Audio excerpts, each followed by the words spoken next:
Sani Rizkiana. Saya Adi Lumbanggau. Halo, saya Nadia Triani. Saya Prasetyo Adi.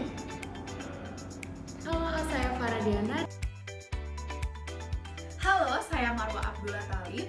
Saya Muhammad Adam. Kami dari kelompok 9 akan melaksanakan tugas ujian akhir semester soft skill yang berupa proyek pembuatan video penerapan berpikir kritis. Kasus yang akan kami angkat sebagai materi adalah dalam sepekan 3 pelajar SD di Jawa Timur meninggal usai divaksin COVID-19. Dari berita ini kami akan mengkategorikan klaim-klaim yang terkandung di dalam kasus, menganalisa kritis kasus berdasarkan teknik identifikasi, analisis, dan evaluasi, menulis argumen dan counter-argumen yang terdapat di dalam kasus, dan membuat 5 pola deduktif spesifik berdasarkan kasus. Dan di dalam video ini pula kami akan memberikan contoh argumen induktif spesifik, serta kami akan menganalisa kesesatan berpikir informal yang terdapat di dalam kasus tersebut. Seperti apa analisa berpikir kritis dari kelompok 9? Berikut penjelasannya. Berikut saya akan menjelaskan tentang klaim pada artikel tersebut. Klaim adalah penggabungan dari beberapa kata untuk menegaskan suatu kebenaran atau pernyataan dalam bentuk kalimat deklaratif. Terdapat 4 jenis klaim: klaim faktual, klaim nilai, klaim subjektif, dan klaim non-subjektif.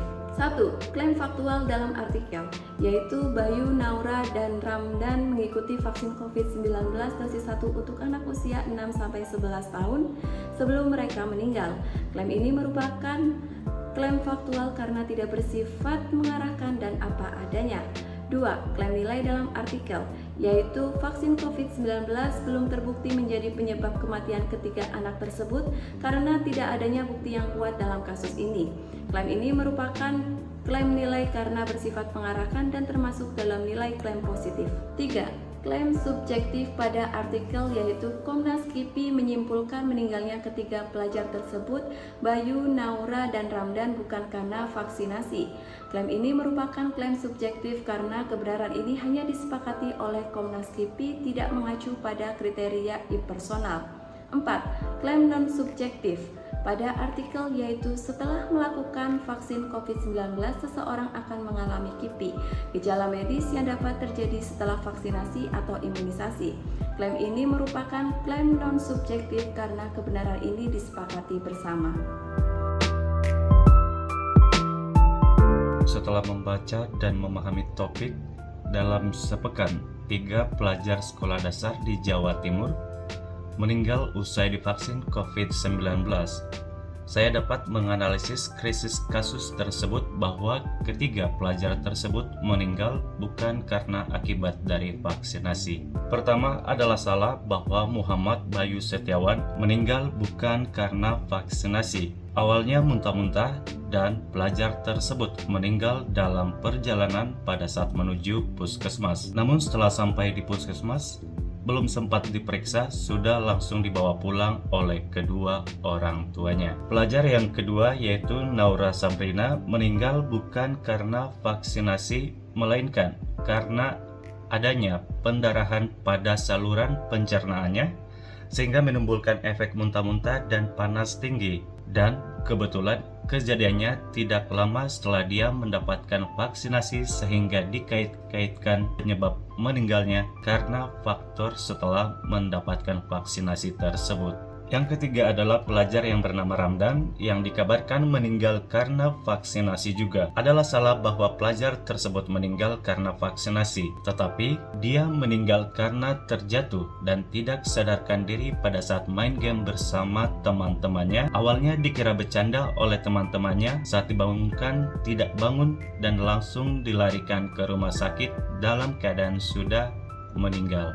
Semua kejadian tersebut sudah diklarifikasi oleh tim kesehatan daerah masing-masing dan tidak bisa dikatakan penyebab meninggalnya karena akibat vaksinasi. Jadi masih perlu pembuktian yang lebih akurat, kata Komda KIPI. Tujuan dari pemberian vaksin adalah untuk mengantisipasi kita terpapar dari COVID-19. Cara kerjanya pun membantu juga untuk membentuk antibodi dan menyesuaikan kita terhadap COVID-19 itu sendiri. Ada beberapa jenis vaksin yang digunakan di Indonesia, yaitu AstraZeneca, Moderna, Sinovac, ataupun Pfizer. Salah satu jenis atau KIPI yang dirasakan oleh banyaknya orang yaitu demam dan mual. Jadi sangat disayangkan bila vaksin disebut sebagai penyebab kematiannya ketiga siswa tersebut. Penggunaan vaksin tahap 1 memiliki resiko kegagalan yang tinggi dalam penggunaan vaksin yang berfungsi memperkuat kekebalan tubuh terhadap COVID-19.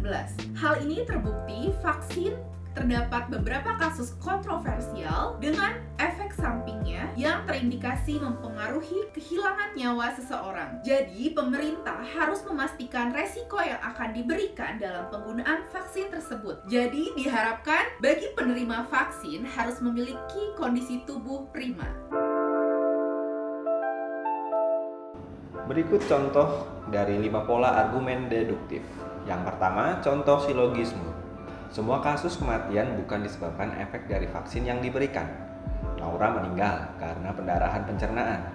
Penyebab meninggalnya Naura bukan karena vaksin yang diberikan. Contoh yang kedua, ada modus ponens. Jika Bayu demam dan muntah setelah vaksin, maka vaksin Pfizer menyebabkan demam dan muntah. Kesimpulannya, Bayu demam dan muntah setelah vaksin Pfizer menyebabkan demam dan muntah. Contoh ketiga, modus tollens. Jika vaksin bukan penyebab kematian Naura, maka Naura meninggal karena pendarahan. Tapi demam dan muntah setelah disuntik vaksin Sinovac, jadi Naura meninggal bukan karena vaksin. Contoh yang keempat, reductio ad absurdum. Dalam kasus meninggalnya ketiga siswa sekolah dasar, KIPI belum mengetahui kebenarannya dari kematian yang disebabkan oleh vaksin.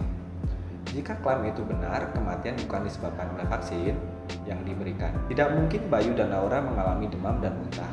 Jadi, keterangan yang diberikan KIPI pasti salah. Contoh yang kelima, dilema. Meninggalnya Naura disebabkan efek vaksin Sinovac atau karena pendarahan pencernaan. Jika karena efek vaksin Sinovac, maka Naura hanya demam. Jika Naura mengalami pendarahan, pencernaan, maka terjadi muntah darah dan berak darah. Jadi, penyebab Naura meninggal disebabkan efek demam dari vaksin atau muntah darah dan berak darah yang dialaminya. Tentang contoh dari argumen induktif spesifik dalam kasus pelajar yang meninggal setelah divaksin. Naura Sabrina meninggal karena mengalami pendarahan pencernaan yang mengakibatkan muntah darah dan berak darah. Naura sebelum meninggal disuntik vaksin Sinovac dosis pertama di sekolahnya. Vaksin Sinovac bukanlah penyebab kematian yang dialami Naura setelah vaksin. Selanjutnya, saya akan menganalisis kesesatan berpikir informal dalam sebuah kasus. Dalam sepekan, 3 pelajar SD di Jatim meninggal usai divaksin COVID-19. Kesesatan berpikir merupakan kekeliruan seseorang dalam proses berpikir, sementara kesesatan informal adalah kesalahan dalam percakapan biasa dan kadang-kadang disebut kesesatan bahasa. Kesesatan informal sendiri diklasifikasikan menjadi 3 pokok, yaitu kesesatan relevansi, ambiguitas, dan presumsi. Pada artikel yang saya baca, saya menganalisis adanya kesesatan relevansi argumentum ad ignorantium pada beberapa kalimat, yaitu sementara Komnas KIPI menyimpulkan meninggalnya Muhammad Bayu Setiawan bukan karena vaksinasi. Kesimpulan hingga saat ini sulit untuk mengaitkan penyebab kematian karena vaksin COVID-19. Dari diskusi tadi, audit Komnas KIPI belum bisa menyimpulkan dari mana penyebab meninggalnya karena sepertinya sudah meninggal dalam perjalanan, kata Kabid Pengendalian dan Pemberantasan Penyakit atau P2P Dinas Kesehatan Jombang, Haryo Purwono. Ini merupakan argumen yang dilakukan ketika seseorang mengacu pada ketidaktahuan untuk memenangkan perkaranya. Dalam hal ini, Komnas KIPI belum tahu pasti apa penyebabnya, namun dia menyimpulkan bahwa penyebab kematian bukan karena vaksinasi. Selanjutnya, Dr. Suwarsi menduga Naura meninggal karena mengalami pendarahan pada saluran pencernaannya. Ia memastikan pendarahan yang dialami siswi kelas 4 SDN Catak Gayam, Kecamatan Mojowarno itu bukan efek vaksinasi COVID-19. Jadi menurut kami, kejadian itu belum tentu penyebabnya dari vaksinasi. Jadi masih perlu pembuktian apakah benar karena vaksin atau karena trauma karena sempat jatuh, kata Rohman. Sama halnya seperti contoh sebelumnya, ini juga merupakan argumen atas ketidaktahuan atau disebut kesesatan relevansi argumentum ad ignorantium. Itulah tadi hasil analisa berpikir kritis dari kelompok 9. Mudah-mudahan video ini dapat bermanfaat bagi kita semua. Akhir kata saya ucapkan terima kasih dan sampai jumpa.